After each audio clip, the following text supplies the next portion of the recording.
Namun tidak lama dari itu pasukan unit Hisin dikejutkan dengan Hanzen dari pasukan Kanki yang tiba-tiba muncul di persembunyian Shin. Hanzen menjelaskan bahwa Kanki sudah tahu bahwa akan terlibat pertempuran. Masih dengan tujuan yang sama, hanya saja Hanzen diperintahkan oleh Kanki untuk memilih jalan berbeda.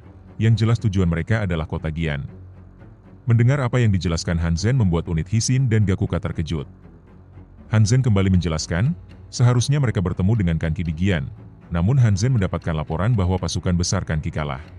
Hanzen tidak yakin kalau Kanki akan mati semudah itu. Untuk itu Hanzen mulai memikirkan langkah selanjutnya di hutan ini. Terlebih lagi sekarang Hanzen bertemu dengan pasukan utama Kanki yaitu unit Hisin, dan berpikir akan melanjutkan rencana mereka untuk menjatuhkan Gian.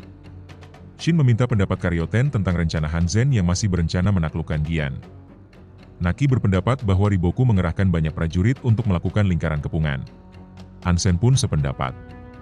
Dengan dikerahkan banyak prajurit Gian, Hansen yakin bagian tengah mereka sekarang lemah pertahanannya. Ten pun setuju, jumlah pasukannya saat ini kurang lebih masih di angka 10.000.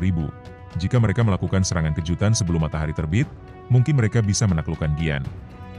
Akhirnya Shin memerintahkan pasukannya untuk bersiap melakukan serangan kejutan ke Gian. Namun tidak lama dari itu Kyokai dan Rei tiba-tiba bertingkah waspada. Keduanya mencium bau mayat dari kelompok lain yang sedang mendekati persembunyian mereka. Dan kelompok itu akhirnya datang dan mengejutkan semuanya. Naki selaku mantan pasukan Kanki jelas mengetahui siapa mereka, yaitu klan Saki. Bihei yang sempat trial di pasukan Kanki langsung ketakutan, lantaran Bihei mendengar tentang keseraman dari pasukan tersebut. Dikatakan klan Saki adalah salah satu dari dua klan berbahaya dari pasukan Kanki. Satu klan Zeno dikatakan monsternya Kanki, dan klan Saki yang suka menyiksa dan bermain-main dengan mayat. Mendengar, itu membuat Shin murka. Mungkin Shin ingat apa yang diperbuat mereka saat di Kokuyo. Sedangkan Naki begitu penasaran terhadap keberadaan klan Saki di tempatnya, dan mencoba bertanya kepada Hanzen. Hanzen menjelaskan bahwa klannya dan klan Saki mungkin ditugaskan hal yang sama oleh Kanki. Seperti klannya yang mempunyai keahlian pengepungan kota. Begitupun dengan klan Saki yang mungkin ditugaskan Kanki untuk menyiksa dan mengorek informasi, lantaran itulah keahlian mereka. Shin langsung bereaksi. Shin memperingatkan klan Saki untuk meninggalkan persembunyian mereka sebelum Shin tebas. Shin juga memperingatkan untuk tidak macam-macam terhadap warga Gian. Klan Saki menolak perintah Shin, dan masih akan tetap maju menuju Gian sesuai perintah Kanki. Shin mulai akan menghajar mereka namun dihentikan Naki. Naki pengen tahu tentang klan Saki, klan paling misterius di pasukan Kanki. Di antara pasukan Kanki mereka pasti akan bilang kalau klan Saki bukan bagian dari kami, karena klan Saki tidak pernah menunjukkan diri mereka. Bahkan Naki hanya pernah bicara dengan satu anggota klan Saki saja, itu pun cuma sekali. Tidak ada yang tahu tentang klan Saki kecuali bos. Satu-satunya yang Naki tahu adalah klan Saki adalah klan yang tertua dari keluarga Kanki, dengan kata lain mereka yang paling kenal lama dengan Kanki. Naki bercerita bahwa ada orang lain selain klan Saki yang diselimuti oleh misteri besar yaitu Kanki. Pembicaraan itu membuat Shin dan unitnya terkejut.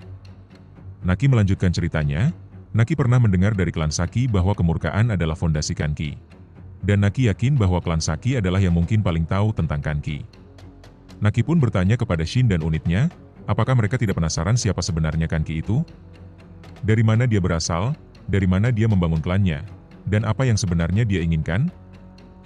Naki menawarkan untuk mengantar klan Saki ke Gian, namun tidak gratis. Sebagai imbalannya mereka harus menceritakan tentang Kanki. Naki meminta pemimpin pasukan klan Saki untuk maju dan membuka topengnya karena Naki bisa tahu kebohongan dengan melihat wajah mereka. Mereka berdiskusi, klan Saki yang membutuhkan tenaganya tidak bisa bilang tidak terhadap penawaran Naki. Akhirnya salah seorang pentolan klan Saki maju dan membuka topengnya. Dan terlihatlah wajah pemimpin klan Saki sesungguhnya, yang membuat unit Hisin terkejut. Lantaran julukan menyeramkan klan Saki selama ini terpatahkan dengan paras cantik dari pemimpin klan Saki. Klan Saki membenarkan apa yang salah dari apa yang diketahui Naki yang katanya klan Saki adalah klan tertua dari keluarga Kanki. Menurut pemimpin klan Saki salah, justru sebaliknya klan Kanki lah anggota tertua dari klan Saki. Sedangkan Bihei langsung jatuh cinta terhadap pemimpin Saki dan mengira bahwa sebenarnya semua anggota klan Saki cantik-cantik. Salah satu anggota Saki yang mendengar itu langsung membuka topengnya dan memperlihatkan keseramannya dengan luka bakar di pipinya. Bihei langsung terkejut dan berubah pikiran. Pemimpin Saki menjelaskan tentang Kanki dan menceritakannya. 13 tahun yang lalu, kakaknya pemimpin Saki menemukan Kanki di desanya. Saat itu Kanki tergeletak tidak sadarkan diri dan saudara pemimpin Saki menolongnya. Menurut pemimpin Saki ternyata Kanki bukanlah orang biasa setelah kedatangannya klan Saki berubah. tepatnya Kanki yang merubah klan Saki secara dramatis. Kesan yang unit Hishin dapat terhadap klan Saki saat ini adalah hasil dari perbuatan Kanki. Mendengar itu membuat unit Hishin terkejut, ternyata klan Saki sebelumnya tidak sesadis ini. Namun mereka mulai penasaran alasan Kanki merubah klan Saki menjadi seperti ini. Naki lebih penasaran alasan Kanki tidak menjadi pemimpin dari klan Saki. Saki menjelaskan setelah peristiwa itu katanya Kanki meninggalkan klan Saki dan mendirikan klannya sendiri dan membesarkannya. Dan klan Saki hanya ikut Kanki karena hubungan masa lalu. Mendengar itu Shin marah-marah, menurutnya itu alasan saja, toh faktanya klan Saki menikmati perbuatannya itu. Naki penasaran peristiwa apa itu yang membuat bosnya meninggalkan klan Saki. Namun pemimpin Saki menolak melanjutkan ceritanya. Ia berjanji kelanjutan ceritanya akan ia ceritakan setelah Gian jatuh. Namun Karyoten lebih penasaran tentang Kanki sebelum pertemuan klan Saki dengan Kanki. Saki mengaku tidak tahu, hanya Kanki yang tahu seperti apa Kanki 13 tahun yang lalu. Berfokus di markas Riboku, mereka mendapatkan laporan tentang beberapa puluh prajurit Kanki berhasil diamankan. Dari banyaknya laporan tidak ada yang melaporkan keberadaan Kanki. Boro-boro tempat persembunyian Kanki lewat saja tidak mereka rasakan. Sedangkan orang yang mereka bicarakan sekarang sedang menyeberangi sungai, dan entah tujuannya kemana. Yang pasti Kanki saat ini sedang tersenyum-senyum menandakan bahwa Kanki pede bisa memenangkan pertempuran. Maron yang melihat bosnya bicarakan seperti itu pun bingung bagaimana caranya mereka bisa memenangkan pertempuran ini.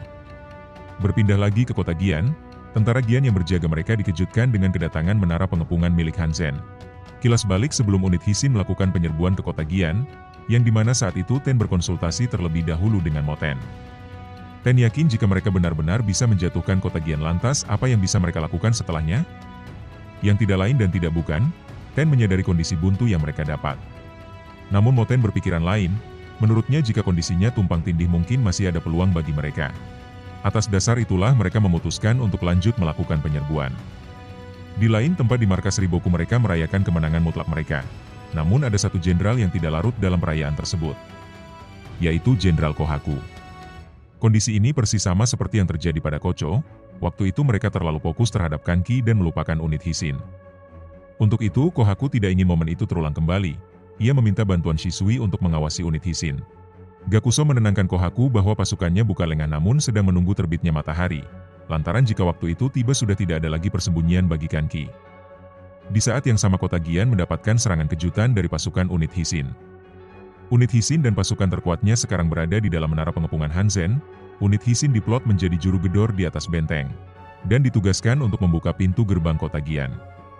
Pasukan Zhou yang panik mendapatkan serangan langsung menyalakan suar, untuk memberitahukan kepada pasukan Riboku bahwa saat ini mereka sedang diserang.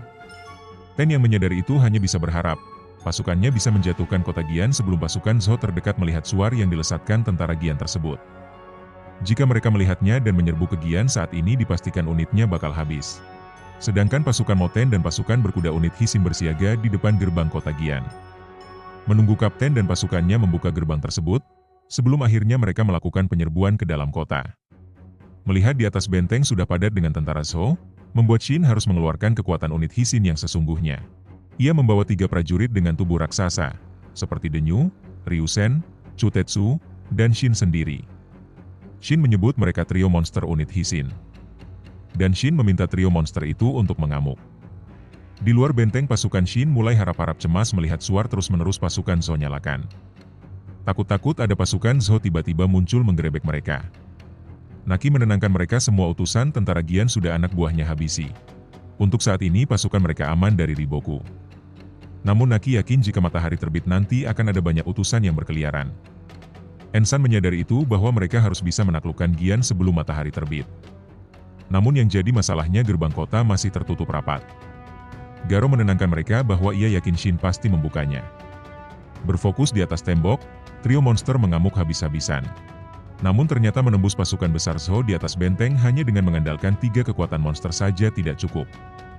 Ryusen terjatuh dari atas benteng membuatnya tidak sadarkan diri. Terus Denyu mengorbankan dirinya sendiri untuk menjadi tameng pasukan Sugen, supaya Sugen bisa leluasa masuk ke dalam pengendali gerbang. Sampai akhirnya pengorbanan Denyu itu tidak sia-sia.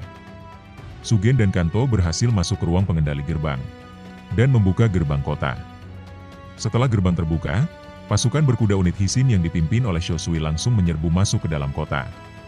Sedangkan Denyu, menjatuhkan senjatanya menandakan itu adalah akhir dari aksi hebatnya. Kota Gian berhasil dikuasai, dan unit Hisin menangkap pejabat dan prajurit Zhou. Di tengah euforia kemenangan itu, mereka dikejutkan dengan kabar tentang kondisi trio monster mereka yang sekarat. Melihat itu Shin merasa bersalah, menurutnya mereka bisa seperti itu karena Shin telah menyuruh mereka terlalu banyak. Sugen meminta Shin untuk tidak menyalahkannya dirinya sendiri. Jika Shin terlarut dalam kesedihan maka pasukannya akan. Perkataan Sugen terhenti, karena secara tiba-tiba klan Saki datang. Shin langsung ngamuk, Shin saat ini tidak mau berurusan dengan klan Saki. Tambah ngamuk lagi ketika klan Saki meminta ketiga teman Shin tersebut untuk diserahkan kepada mereka. Padahal klan Saki berniat merawat mereka sebagai imbalan atas diizinkannya mereka masuk ke kota Gian. Namun lagi-lagi Shin tidak percaya dengan orang-orang yang biasa mempermainkan mayat, dan sekarang mengaku bisa merawat teman-temannya. Klan Saki menjelaskan bahwa mereka sudah hafal dengan organ-organ tubuh manusia berkat bermain-main dengan mayat. Kalau Shin ingin menyelamatkan teman-temannya, klan Saki meminta keputusan Shin, karena mereka pun tidak bisa menghidupkan kembali orang mati. Shin menyerahkan teman-temannya kepada klan Saki dengan ancaman. Klan Saki hanya menjawab terserah katanya apapun yang mau Shin lakukan. Yang pasti klan Saki akan bekerja sebaik mungkin untuk menyelamatkan nyawa teman-temannya Shin. Klan Saki langsung memerintahkan unit Hisin untuk menyiapkan ruangan steril dan air panas. Kesibukan klan Saki persis seperti seorang dokter yang sedang menangani pasiennya. Di saat trio monster dirawat, di balik ruangan tersebut Shin hanya berdiri sambil mengingat ketiga temannya itu. Sedang Kanto dan yang lainnya mereka berdoa untuk keselamatan senior mereka. Fokus berpindah kepada Moten dan Aizen. Mereka membicarakan tentang jatuhnya kota Gian, mengakui bahwa ini adalah prestasi unit Hisin. Namun Aizen penasaran rencana Moten setelah Gian berhasil diambil alih. Moten menjelaskan untuk selamat di wilayah Zhou ini mereka harus mempunyai kekuatan besar. Moten menduga bahwa kota Sekirei sekarang menjadi tempat berkumpulnya pasukan Qin yang kabur, dan untuk itu juga sebenarnya Sekirei direbut. Namun Aizen yakin rencana itu sudah diketahui Riboku. Tapi Moten berpikiran jika Kanki masih hidup walaupun Riboku tahu rencana mereka itu bukan lagi masalah. Selain Kanki bisa meningkat moral pasukannya. Pasukan Riboku juga nantinya bakal terpecah, mereka pasti akan mengepung kota Gian dan kota Sekirei. Dan kondisi itu bagus untuk mengulur waktu, sampai Kanyo mendengar kondisi pasukannya di Zhou, dan mengirimkan bantuan. Untuk saat ini yang bisa dilakukan Moten hanya berdoa, supaya mereka bisa bertahan dari gempuran Zhou hingga nanti bantuan dari Kanyo tiba. Yang tidak lama dari itu matahari terbit, menandakan pagi pun tiba. Berpindah lagi ke atas benteng Gian tempat klan Saki berkumpul, yang saat itu Shin datang menghampiri mereka. Shin datang dengan tampang marah, namun setelahnya Shin memberi hormat kepada mereka mengucapkan terima kasihnya karena sudah menyelamatkan teman-temannya. Naki terkejut melihat teman-temannya selamat.